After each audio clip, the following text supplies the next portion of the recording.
नमस्कार किसान भाइयों, मैं अमित चौरसिया आप सभी का एग्रीकल्चर ब्लॉग यूट्यूब चैनल में स्वागत करता हूं। किसान भाइयों, आज इस वीडियो में हम बात करने वाले हैं माइकोराइजा के बारे में। माइकोराइजा ऐसा सूक्ष्मदर्शी जीव है जो उच्च पौधों की जड़ों और कवक फंगस के मध्य सहजीवी संबंध के रूप में रहते हैं।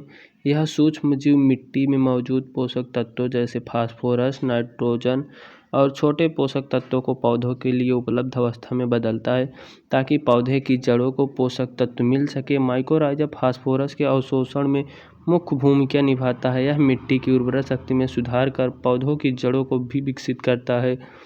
इसे जैव उर्वरक वैम के रूप में फसलों में इस्तेमाल किया जाता है। अच्छी फसल के लिए माइकोराइजा एक अहम रोल अदा करता है। माइकोराइजा कवक और पौधों की जड़ों के बीच एक संबंध होता है। यह संबंध लगभग 95% पौधों में पाया जाता है। माइकोराइजा मिट्टी से पौधों के विभिन्न प्रकार के पोषक तत्व जैसे फास्फोरस, नाइट्रोजन और छोटे पोषक तत्व को ग्रहण करने में मदद करता है और फसल की पैदावार बढ़ाने में एक अहम भूमिका निभाता है। माइकोराइजा पौधों के द्वारा अंतः प्रक्रिया को बढ़ा देता है। सूखे जैसी परिस्थितियों में यह पौधों को हरा भरा रखने में मदद करता है। माइकोराइजा क्या है? किसी भी कवक तथा पौधों की जड़ों के बीच एक परस्पर सहजीवी संबंध को माइकोराइजा कहते हैं। इस प्रकार के संबंध में कवक पौधों की जड़ पर आश्रित हो जाते हैं और मृदा जीवन का एक महत्वपूर्ण घटक बन जाता है। माइकोराइजा दो प्रकार के होते हैं। पहला होता है एंडोमाइकोराइजा और दूसरा होता है एक्टोमाइकोराइजा।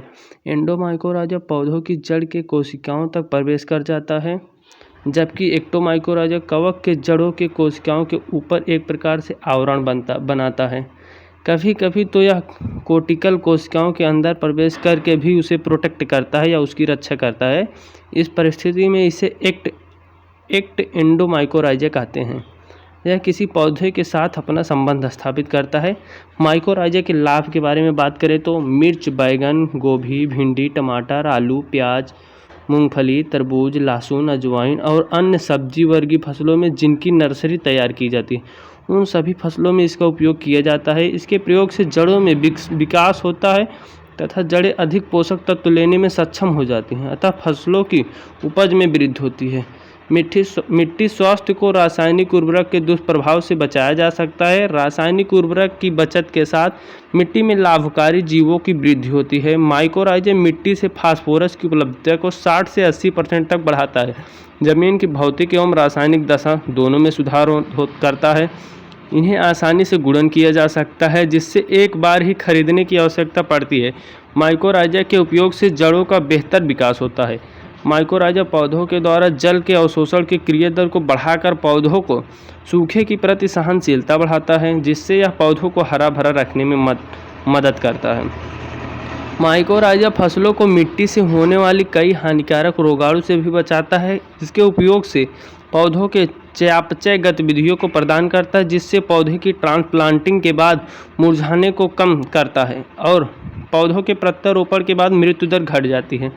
इसके इस्तेमाल से उर्वरक और कीटनाशक निर्भरता कम हो जाती है और प्रतिकूल मिट्टी को पुनः प्राप्त करता है। सूखे और लवणता के खिलाफ पौधों के प्रतिरोधक को बढ़ाता है। मिट्टी की गुणवत्ता के साथ साथ मिट्टी के कटाव को भी रोकता है।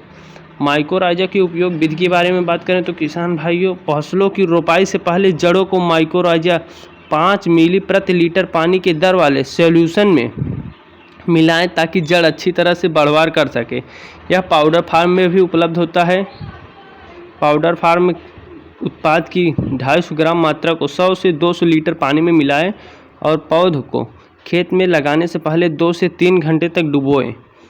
यह IPL प्रीमियम वार्म शक्ति उत्पाद के रूप में जाना जाता है, जिसे आसानी से पानी में घोला जा सकता है। इसमें माइकोराइजा की संख्या 1200 IP प्रति ग्राम यानी 3 लाख IP प्रति 250 ग्राम होती है। इसका 250 ग्राम की मात्रा को 1 से 2 एकड़ खेत में ड्रिप या ड्रेंचिंग या सामान्य सिंचाई के रूप में भी दिया जा सकता है। एक फसल चक्र में 2 बार बुआई और फूल अवस्था में दिया जाता है। माइकोराइजा के उपयोग करते समय रखें ये सावधानियाँ। उत्पाद के इस्तेमाल के 15 दिन पहले और 15 दिन बाद रासायनिक कवकनाशी और खरपतवार का उपयोग न करें। इसका उपयोग 2 साल के भीतर कर लेना चाहिए या मल्टीप्लाई कर लेना चाहिए ताकि सूक्ष्म जीवों की क्रियाशीलता बनी रहे। किसान भाइयों, अगर हमारे द्वारा बताई गई जानकारी आपको अच्छी लगी हो तो आप सभी लोग एग्रीकल्चर ब्लॉग यूट्यूब चैनल को सब्सक्राइब करें और ज़्यादा से ज़्यादा किसान भाइयों तक शेयर करें ताकि वो माइक्रोराइजा का उपयोग करके अधिक फसल उत्पादन ले सकें।